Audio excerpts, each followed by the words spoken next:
இன்றைய முக்கிய செய்திகள். வணக்கம் நேயர்களே. இன்று சினிமா உலகிலிருந்து ஒரு வருத்தமான செய்தியை நாம் பதிவிட வேண்டியிருக்கிறது. தமிழ் சினிமாவின் முன்னணி நட்சத்திரம் தலை என்று அன்போடு அழைக்கப்படும் நடிகர் அஜித்குமார் அவர்களின் குடும்பத்தில் ஒரு பேரிழப்பு ஏற்பட்டிருக்கிறது. அவருடைய தாயார் திருமதி மோகினி அவர்கள் இன்று இயற்கை ஏந்தினார். சில நாட்களாகவே உடல்நலை குறைவாலும் வயது மூப்பு காரணமாகவும் அவர் மிகவும் பாதிக்கப்பட்டிருந்ததாக தகவல்கள் தெரிவிக்கின்றன.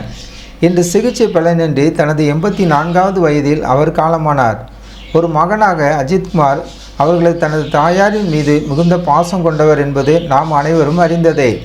தற்போது இந்த தகவல் சினிமா வட்டாரத்திலும் அஜித் ரசிகர்களிடமும் பெரும் சோகத்தை ஏற்படுத்தியுள்ளது. அவரது உடல் சென்னை பாலவாக்கத்தில் உள்ள அவரது இல்லத்தில் வைக்கப்பட்டுள்ளது. அங்குதான் இறுதிச் சடங்குகள் நடைபெறும் என்று தற்போது தகவல்கள் தெரிவிக்கின்றன.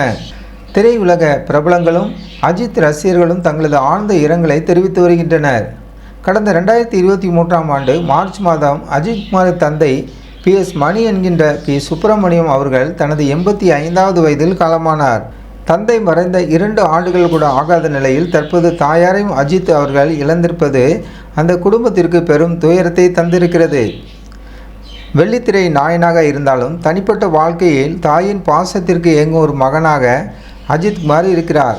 இந்த இக்கட்டான தருணத்தில் அஜித்குமாருக்கும் அவரது குடும்பத்தாருக்கும் எங்களது ஆழ்ந்த இரங்கலை தெரிவித்துக் கொள்கிறோம். மேலும் இது குறித்த கூடுதல் தகவல்களுக்கு ஜாய்ஸ் டிவியோடு இணைந்திருங்கள். ஜாய்ஸ் டிவி சேனலுக்கு புதியவராக இருந்தால் ஜாய்ஸ் டிவி சேனலை சப்ஸ்கிரைப் பண்ணுங்கள்.